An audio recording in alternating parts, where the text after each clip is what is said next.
नमस्कार दोस्तों, स्वागत है आपका बिहार बोर्ड स्टडी चैनल में। जो लोग सीटेट का एग्ज़ाम देने वाले हैं उनके लिए मैं पर्यावरण पेडागोजी का क्वेश्चन लेकर के आया हूं सीटेट वाले के लिए। और यह काफ़ी अच्छा आपका पेडागोजी के प्रश्न है और मैं काफ़ी बेटर तरीका से बताऊंगा ताकि आपका सीटेट एक बार में निकले। पेडागोजी किस प्रकार से करते हैं मैं ट्रिक के माध्यम से कराऊंगा, जिससे आपको दिक्कत नहीं होगा सीटेट एग्जाम में और आपका नंबर भी 100+ आएगा। तो चलते हैं प्रथम क्वेश्चन की ओर। आप लोग मेरे चैनल पर नए हैं तो सब्सक्राइब कर ले, पुराने हैं तो अधिक से अधिक अपने दोस्तों के पास जरूर शेयर कर दे। चलते हैं प्रथम क्वेश्चन की ओर। प्रथम क्वेश्चन है कि पर्यावरण अध्ययन की एक अच्छी पाठचर्या को बच्चों के प्रति सही जीवन के प्रति सही और विषय के प्रति सही होना चाहिए। पाठचर्या की निम्नलिखित विशेषताओं में कौन सी उपयुक्त आवश्यकता को नहीं पूरा करती है। नेगेटिव प्रश्न है तो मैं दोस्तों आपको बता दूं, कभी भी नेगेटिव प्रश्न में परिभाषा जो होता है वह हमेशा गलत होता है और गलत वाले ऑप्शन आपका सही होगा, क्योंकि नेगेटिव प्रश्न पूछ रहा है। ठीक है, परिभाषा आपको कभी नहीं मारना है, लेकिन नेगेटिव पूछ रहा है तब परिभाषा मारिएगा। अगला देख लेते हैं ऑप्शन क्या क्या है। यह शिक्षण अधिगम प्रक्रिया पर बल देता है, बात सही है। यह विषय सामाजिक प्रक्रम के रूप में देखने के लिए शिक्षार्थियों हेतु आवश्यक है, ये भी बात सही है। यह भय पूर्वाग्रह से मुक्त होने के मूल्यों को बढ़ावा देती है, ये भी बात सही है। लेकिन गलत क्या था, परिभाषा पर अधिक बल देना गलत बात है, क्योंकि बच्चा रटेगा और रटना कभी नहीं है ना, इसलिए आपका ये सही हो जाएगा नेगेटिव प्रश्न होने के कारण।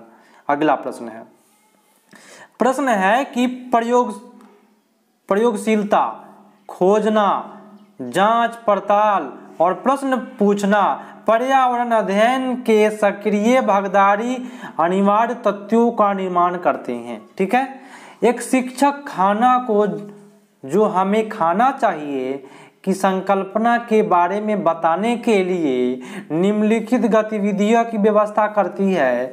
निम्नलिखित 4 गतिविधियां में से कौन सी सक्रिय अधिगम को संतुष्ट करेगा, सबसे अधिक संतुष्ट करने वाला। देखिए ऑप्शन क्या है, श्याम पट पर उस प्रक्रम के सभी भोज्य पदार्थ के चित्र बनाकर। तो अगर चित्र बना दीजिएगा तो सही जानकारी नहीं मिल पाएगा। ठीक है, अगला है कि विभिन्न भोज्य पदार्थ के उदाहरण देता है और प्रत्येक में अनिवार्य तत्व बताता है। यदि आप विभिन्न उदाहरण देते हैं और अनिवार्य तत्व बताते हैं तो क्या होगा, बच्चा उसको रट लेगा तो रटना कभी भी नहीं मारना है, तो गलत हो गया ये आपका। अगला देखते हैं, शिक्षार्थियों से कहता है कि सभी संभावित स्रोत से संबंधित जानकारी एकत्र करें। बोले तो जो भी भोजन है ना, उसमें क्या क्या पदार्थ है उससे संबंधित क्या करे, जानकारी एकत्र करे। तो बच्चा इसमें क्या होगा, सबसे अधिक क्या करेगा, खोजने का काम करेगा, जांच पड़ताल करेगा, तब ना जानकारी एकत्र करेगा।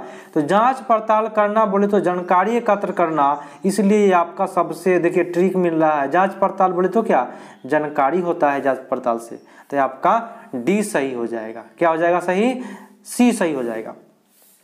वीडियो दिखाने से नहीं होगा। अगला प्रश्न की ओर चलते हैं। तो इसी तरह से पेडागोजी कीजिए, आसानी से निकलेगा। अगला प्रश्न, कक्षा 4 के शिक्षार्थियों को हवा सब जगह है प्रकरण पढ़ाते समय गति का निम्नलिखित गतिविधियों को करने की योजना बनाती है। मतलब आप एक शिक्षक हैं, पढ़ाना है आपको कि हवा सभी जगह पाया जाता है, तो आप क्या कीजिएगा, तो शिक्षार्थियों को क्षेत्र भ्रमण पर ले जाएंगे। क्षेत्र भ्रमण से क्या होगा, उसको पता चलेगा कि इस क्षेत्र में भी हवा है, इस क्षेत्र में भी हवा है। तो क्षेत्र भ्रमण से सबसे बेटर आपका पढ़ाई होगा, क्योंकि पर्यावरण कहता है कि वास्तविक जीवन से जोड़ना। तो वास्तविक जीवन कब जोड़िएगा, जब उसे क्षेत्र भ्रमण पर ले जाइएगा, तो आपका ये सही हो जाएगा। ठीक है, अगला प्रश्न की ओर चलते हैं। प्रश्न है 52 नंबर प्रश्न देखना है कि पर्यावरण अध्ययन की कक्षा में संकल्पना को स्पष्ट करने के लिए कविता और कहानियां कथन का प्रयोग करना डैश सहायक करता है। आप एक शिक्षक हैं, कविता और कहानी का प्रयोग कर रहे हैं, तो आप क्या कर रहे हैं, किस प्रकार की सहायता कर रहे हैं, देख लेते हैं। शिक्षार्थियों में निहित भाषा और संस्कृति विविधताओं पर ध्यान रखने में, देखिए कविता कहानी से ध्यान रखिएगा, नहीं होगा। अगला है कि सही दिशा में विद्यार्थियों की ऊर्जा सरणीकरण करने में, ये भी बात नहीं है कविता कहानी से, है ना। पाठ को आनंददायी और रोचक बनाने में तो कुछ हद तक सही है। अगला भी देख लेते हैं क्या है। स्थानीय वैश्विक स्तर पर संसार की प्रकृति को खोजने और कल्पना करने की योग्यता को बढ़ाने में, है ना। देखिए कविता जब कहिएगा, कहानी कहिएगा, तो बच्चे के माइंड में क्या होगा, कल्पना होगा कि इस प्रकार का फोटो होना चाहिए, इस प्रकार का वहां पे दृश्य होना चाहिए, कल्पना करेगा बच्चा, है ना। उसके माइंड में कल्पना चढ़ेगा तो क्या होगा, कल्पना जो होता है सीटेट के लिए अच्छा होता है। कल्पना जब करेगा बच्चा तो सोचेगा, रुचि उत्पन्न होगा तब ना कल्पना करेगा, इसलिए आपका ये सही हुआ। अगला प्रश्न है 53 नंबर देखना है कि सीमा प्रत्येक पाठ को रट कर तुरंत सीख लेती है, जबकि लीना चर्चा और ब्रेनस्टॉर्मिंग के बाद प्रत्येक पाठ को समझती है। यह डैश के विकासात्मक सिद्धांत की ओर संकेत करता है। 2 स्टूडेंट है आपके क्लास में, एक सीमा है जो रटती है, एक है लीना जो क्या है, ब्रेनस्टॉर्मिंग के बाद क्या करती है, समझती है। ब्रेनस्टॉर्मिंग बोले तो समझाया गया, चर्चा किया गया, उसके द्वारा समझती है। तो यह क्या है, तो वैयक्तिक भिन्नता है। क्या है, वैयक्तिक भिन्नता। वैयक्तिक बोले तो सीमा और लीना, यह क्या है, दोनों भिन्न है, तो क्या है, वैयक्तिक भिन्नता हुआ। तो आपका answer B is the right answer. अगला प्रश्न को चलते हैं। प्रश्न है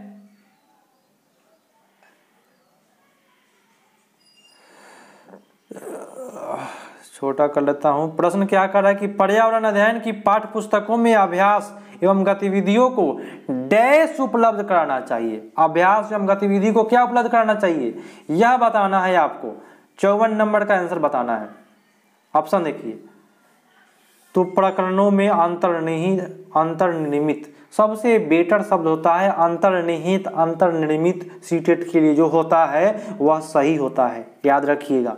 अगला प्रश्न, पर्यावरण अध्ययन के शिक्षकों को विशेषतः प्रयोग पर ध्यान देना चाहिए, विशेषतः पुस्तकों परीक्षाओं पर ध्यान देना चाहिए, परीक्षा का भी नहीं मानना है, ठीक है।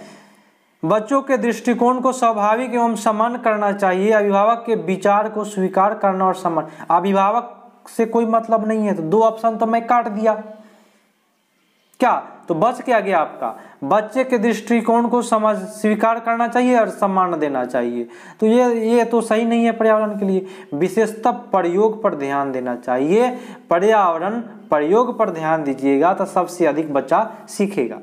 अगला प्रश्न है 56 नंबर प्रश्न है कि कह रहा है कि डैश के अलावा, बोले तो नेगेटिव प्रश्न, बाकी उसको छोड़कर सभी सही होगा। निम्नलिखित पर्यावरण अध्ययन पढ़ाने की विधि है, तो आपका किसके अलावा हो जाएगा।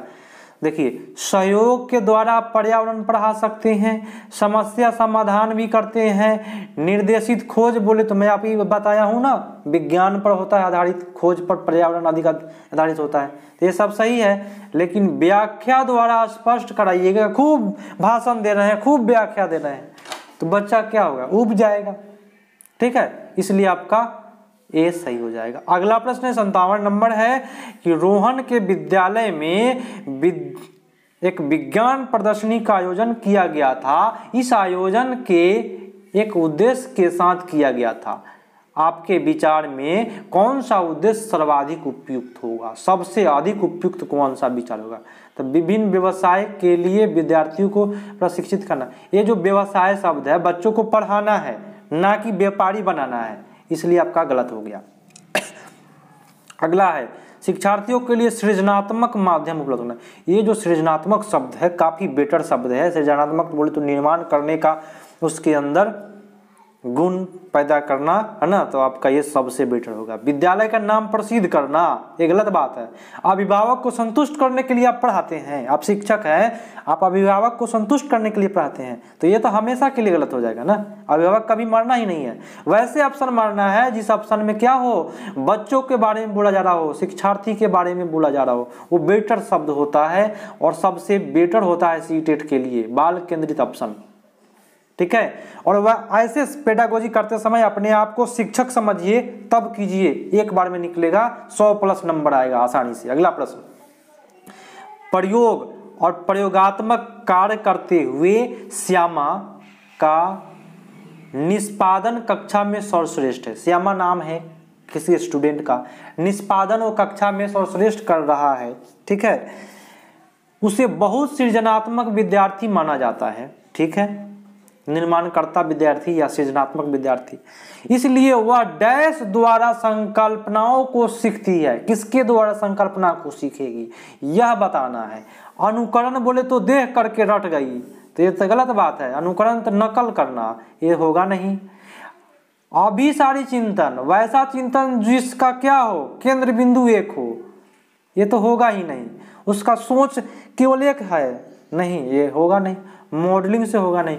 अपसारी चिंतन बोले तो उसका सोच क्या हो, विभिन्न हो, एक जगह से फैलते हुए जाती हो, है ना, उसका सोच क्या हो, विभिन्न हो, तो अपसारी चिंतन हो जाएगा। इस तरह का होता है अपसारी चिंतन, सोच उसका फैलाव हो। ठीक है, अगला प्रश्न की ओर 59 नंबर देखना है।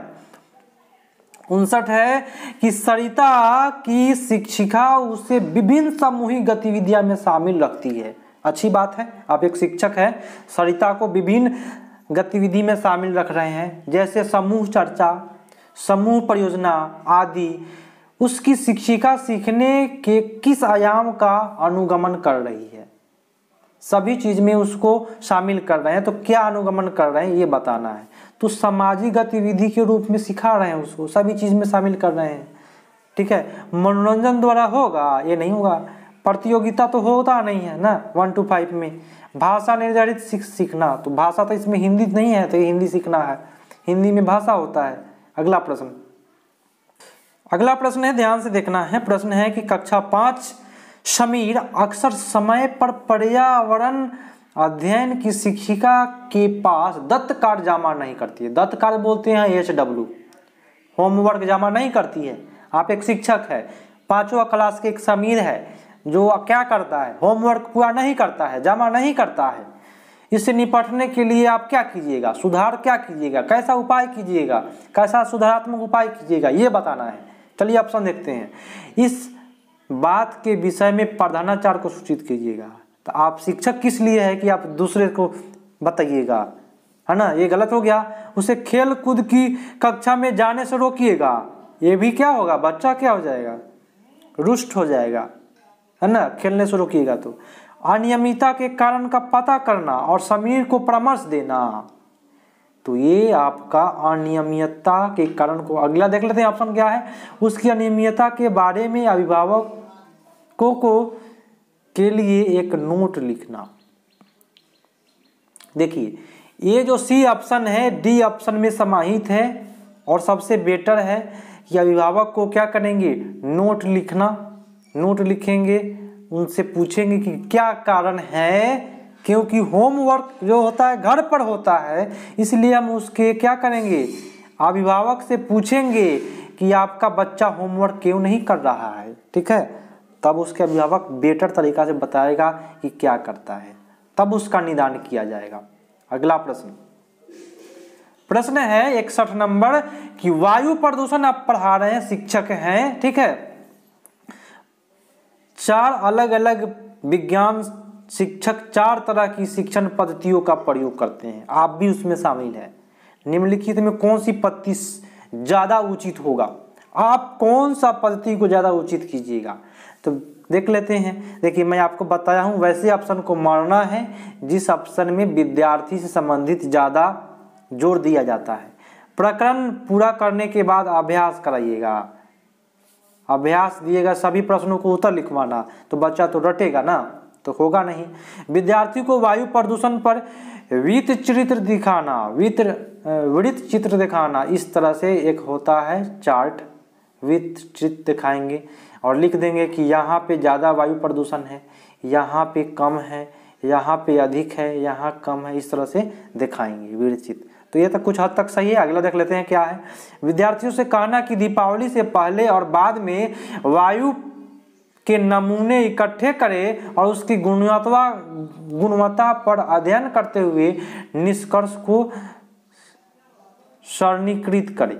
तो ये आपका सबसे बेटर ऑप्शन होगा, क्योंकि वह वास्तविक जीवन से जोड़ रहा है, तो इस पर बच्चा सोचेगा, सबसे आपका बेटर ऑप्शन हो जाएगा। ठीक है, तो आपका डी सही हो जाएगा। अगला प्रश्न की ओर चलते हैं। दोस्तों आज के लिए इतना ही रहने देते हैं, मिलते हैं अगले पार्ट में, तब तक के लिए धन्यवाद। अभी तक सब्सक्राइब नहीं किए हैं तो सब्सक्राइब कर ले, और आप लोग शेयर कर दे अपने वीडियो को दोस्तों के पास। दूसरे का भला कीजिएगा, आपका भला होगा। 100+ निश्चित रूप से आएगा। जिस तरह से मैं पेडागोजी कराया हूँ उस तरह से आप कीजिएगा, और हर एक वीडियो को मेरे जाकर के देख लीजिए, निश्चित रूप से आपका निकल जाएगा एक बार में पेडागोजी, है ना। तो चलते हैं, मिलते हैं अगले पार्ट में, तब तक के लिए धन्यवाद। जय हिंद।